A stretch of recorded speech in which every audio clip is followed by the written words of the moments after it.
I wanted to have a night at the club without my husband. I ignored his warning. Then this happened. How far of your sanity do you have to be to cheat on your perfect supporting husband on a nasty club night? After he even warned you about it? I wouldn't know how to answer that question, but I got myself in this exact situation. It's one of those mistakes you fall asleep hoping you could go back in time to fix it, or at least wake up and realize it was all a bad dream. Unfortunately, it's in fact a living nightmare, which I could have avoided. My name is Natalie. I'm 27 years old, and I'm married to Michael. He's 29, and we've been together for 5 years, married for 3 of them. He is quite literally the best thing that ever happened to me. Without Michael, I probably wouldn't be alive. I don't say that as if I was an incomplete woman without a man, or like I needed to get married to finally thrive. It is only because if he hadn't showed up in my life, I probably would have ruined my life with my habits and way of living. He helped in my worst moments and stuck around in my life when I thought no one else would. I am the oldest kid of a family of 5. My parents had enough money to keep our family going, but many things were still out of our reach. When I went to college, I was on my own. My parents could never afford the tuition fees or even my expenses living in another city. I took a student loan and moved states to be able to study. When I got to Chicago, where I went to college and still live to this day, I started getting random jobs to support myself. My first years were great. Everything was new and different, even while I was exhausted trying to juggle work and college. I still had a lot of fun and was happy knowing I was fulfilling one of my dreams. When I turned 21, my roommate said I could get a job at clubs close to our school. I'd have to work during the nights, but at least the pay was good, and I just had to be pretty to get tips. At first, I considered it a good idea. My classes only started later in the morning, so I could sleep after work and go to class rested. Constant loud music and drunk people stop being fun when you start working with it. Another thing about working in a club is that you'll probably be harassed at least 3 times a night, not only by costumers, but also by people who work with you, in my case, my boss. Work started being my personal hell, but I had to keep myself there. What I was getting from those tips were saving me from big financial trouble. I had never tried drugs until I started working there.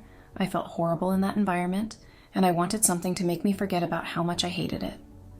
I worked at a club and lived around college students. It was easier getting drugs than anything else. I didn't think it would be a big deal. I thought everyone exaggerated talking about drugs. And just because other people got addicted, it wouldn't mean I'd get too. I don't even have to say how easily that was proven wrong to me. The worse I felt, the more I'd take. I only worked high. It made things more tolerable and easier. I kept functioning in college. Not even having a crazy different amount of substances in my body made me forget that getting good grades was my only way out of that life. I met Michael during my last year. It was quite funny, actually. I needed to study for a test after I left my shift at the club. I was trying to study in the campus library, but failing hard. I was with the worst hangover ever. The words I tried to read mixed around, and nothing made sense. I accidentally fell asleep on the desk and only woke up with a tap on my shoulder. When I looked up confused, Michael was there. No. He said I slept like that for 3 hours and wanted to see if I was okay. I got up immediately, swearing a little bit for thinking I was late to my test. When I picked up my phone and saw the time, I sighed in relief, seeing that I still had half an hour to be in class. Michael laughed and said it happened to him all the time. He asked if he could buy me a cup of coffee before I got to my test, and I said yes. We got our coffee to go and sat on the stair of the building which I was doing my test in. We talked about so many different things in those few minutes. I explained to him why I looked terrible and unconscious on the library. About my job, of course, not the drugs. We talked about our degrees, friends, families, and personal interests like we were old friends. He was sweet and guessed correctly what I wanted to order. When it was my time to leave, he said he really wanted to see me again and asked me out for dinner. Since that day, we hung out together almost every day of the rest of my senior year. It didn't take much for me to fall in love with Michael. He was even more than I could have wished for. After we dated for 2 months, I told Michael about hating my job and what I did to forget about that. He asked if someday he could see me at the club, so I told him I didn't want him to because most, or all of the times I was there, I was high on hard substances and I never wanted him to see me like that. He had already noticed how physically and mentally exhausted I usually was. He realized sometimes it was a huge effort for me to keep my life going. During that summer, a few months after we started dating, I officially hit rock bottom. I picked up extra shifts at the club, and when I wasn't working, I just blacked out in my bed, for an unhealthy and exaggerated amount of hours. I always texted Michael before, during, and after work for him to be sure I was fine and not unconscious in a bathroom, something which happened more often than what I used to tell him. One day, I left my shift and forgot to text him. I got home and immediately threw myself in bed. I remember mixing medications together and going to sleep. That day, I slept for 24 hours. I had the next day off, so at least I didn't have to handle my crazy boss. Except there was someone unaware of my location and well-being, Michael. I woke up to the very loud noise of my apartment door. He broke in looking for me. The girl I shared my apartment with was back home, since we didn't have any classes, but I stayed so I could gather money and not have to work that much during classes. Therefore, I was completely alone in my apartment, and Michael didn't have a key. I dragged myself out of the room to see what was going on and found him breathing intensely. When he saw me, it was like he was having a heart attack. He said he was worried sick about me because I didn't text him. He looked for me at work, went to my apartment, knocked and ringed the bell repeatedly, so he assumed I wasn't there. After he looked for me everywhere, he decided to force himself in. He seemed angry, but he was mostly worried. We had a conversation I'll never forget. Being sober definitely helped, but he said something that was my turning point. "That's it, Nath. This is over. You're calling that prick of your boss and telling him you quit. For God's sake, you're in your senior year. It can't be hard finding a decent job. I'll take care of that for you. You should worry about getting clean, like actually clean. I mean it."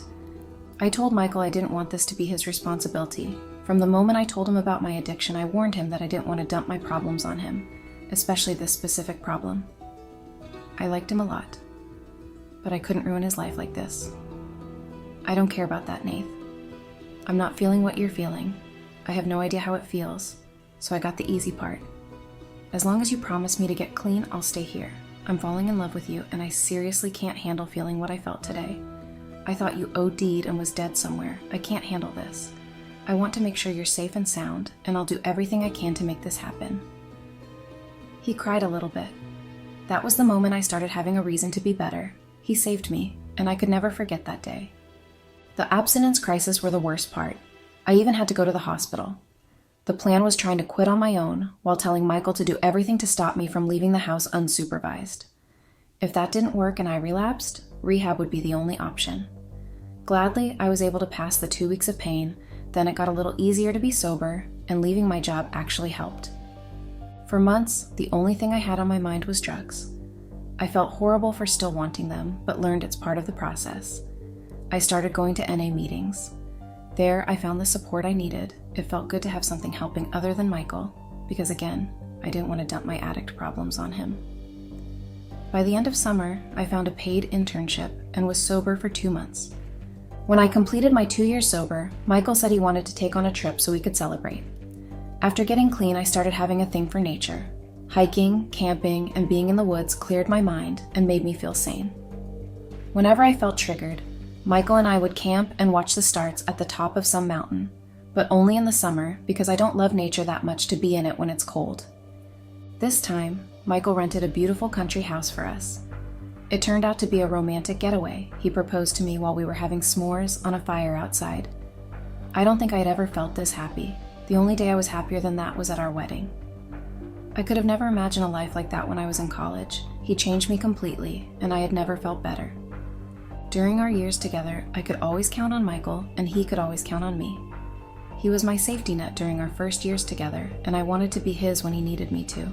Becoming a stable person and being able to offer emotional support to my husband was always very important to me.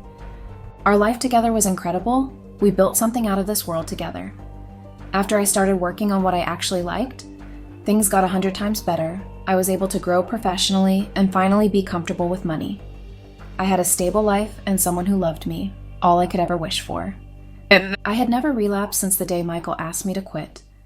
Things keep on being hard, but after 5 years, it got easier. When we went to our friends' birthdays, Michael was always with me.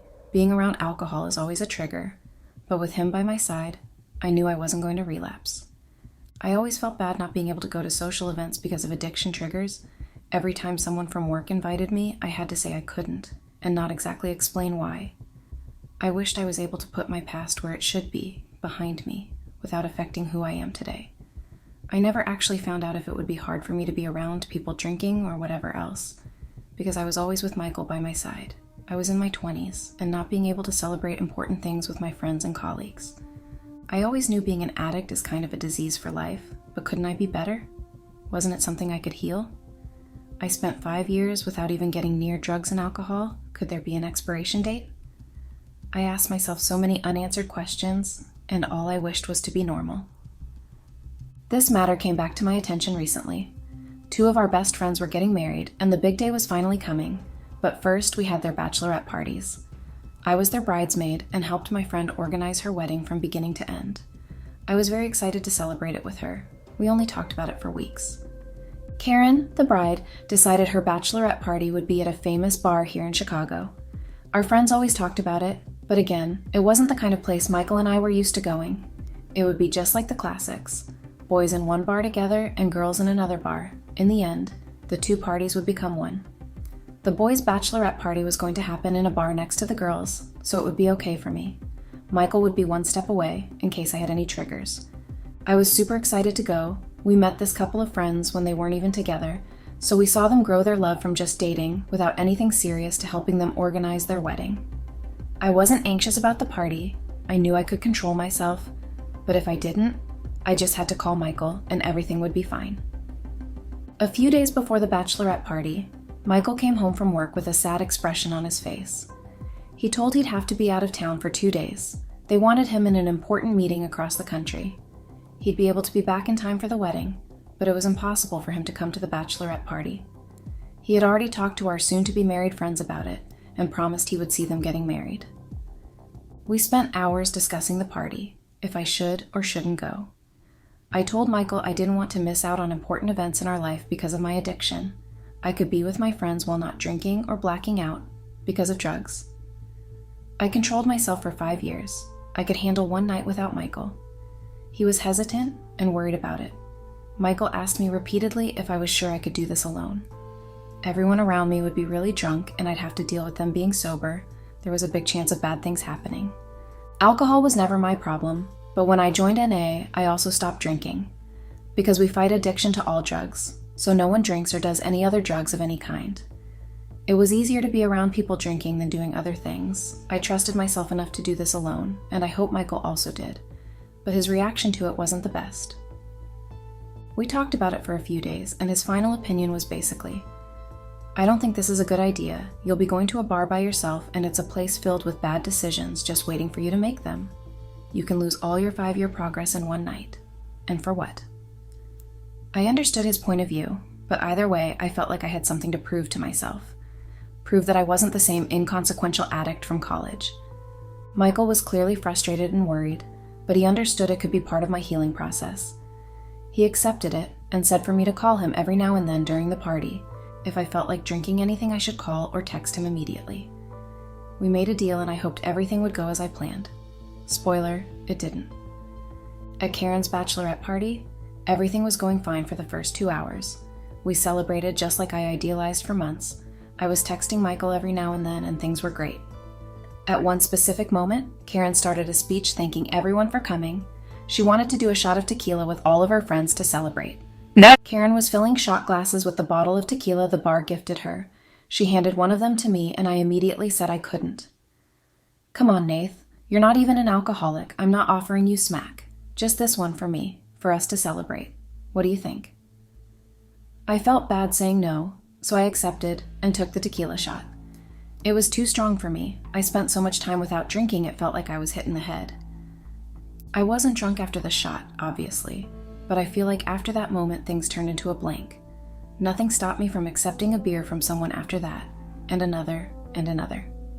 At the party, I met many friends of Karen. They were all very different from each other, especially this girl who was talking to me since the beginning of the party. It was already pretty late, and I drank a lot when I went to the bathroom with this girl. After we used the toilet, I was just checking my hair in the mirror, and she took out of her pocket a little plastic bag with a white powder on it. She used it in front of me and offered it. That moment, I knew Michael was right. As much as I knew how much what she was holding ruined my life, I couldn't stop thinking about the euphoric effects I missed feeling. My memories go until this moment, I only know that I accepted everything that girl offered me from that moment on. At the moment, I couldn't feel the seriousness of what I was doing. So much to the point I met a random guy at the club and threw myself at him. We hooked up in the middle of the dance floor, the bathroom, and the outside of the bar. How do I know that? Well, Karen and the other girl I met told me what happened, and also because I woke up in his room, naked, next to him.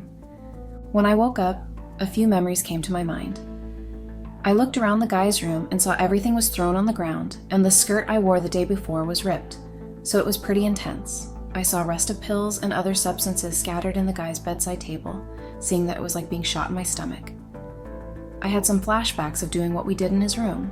The more they came to my mind, the more I wanted to throw up. I freaked out and pretty much ran away from his house. I couldn't stop crying when I got home. Looking in the mirror, I could see bruises marks all over my body. I was a 27-year-old married woman with hickeys all over me. What a disgrace had I done? Michael was getting home in the afternoon and I would have to tell him. Just thinking about it made me want to run away, but I couldn't be more of a coward than I already was. Speaking of Michael, during the night I repeatedly texted Michael saying everything was fine. I told him I was going home, and in reality, I spent 2 more hours at the club and even went to someone else's house. That's what we addicts do. We lie. All because of things we are basically slaves to. Even after 5 years, I was still a slave to the drugs which ruined my life. When I heard our apartment's door being unlocked, I already started crying. Michael showed up with the biggest smile on his face while I looked wrecked. I was sitting at the couch. When he noticed my tears, he ran straight to me with a worried look on his face. When he asked me what happened, I didn't even have the guts to hold it in. I screwed up, Michael, like really hard. I said in the middle of tears, and his expression changed immediately. He knew what I was talking about. I explained everything to him, from the first tequila shot to the trash scattered around the random guy's room. He listened carefully to me, and when I finished, the tears in his eyes were impossible to not notice. He got up and went as far away from me as possible, still in our living room. What he said next is still running through my head. How could you have done this to me, Natalie? I told you so many times this could happen. You get out of yourself, you know that. I told you it wasn't a good idea. What the hell, Nat? You throw away 5 years of marriage and sobriety for a bunch of drugs, tequila, and a random man whore? What the hell is wrong with you? The more he talked, the more I cried. He looked over at the shelves we had in your living room, went over to them, and picked up all of my sobriety chips from NA. If this is bullshit to you, fine.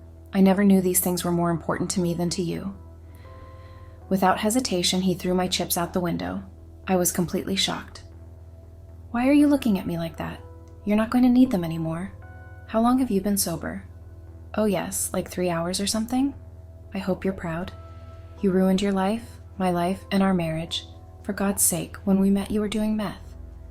I bet everything I had on you. I loved you with all of my being and did everything for you. You're still nothing but a meth head, and I can't feel anything but disgust finding out about this. You make me nauseous, Natalie. I had never seen him so angry. He yelled at me in a way I had never witnessed before. He was right.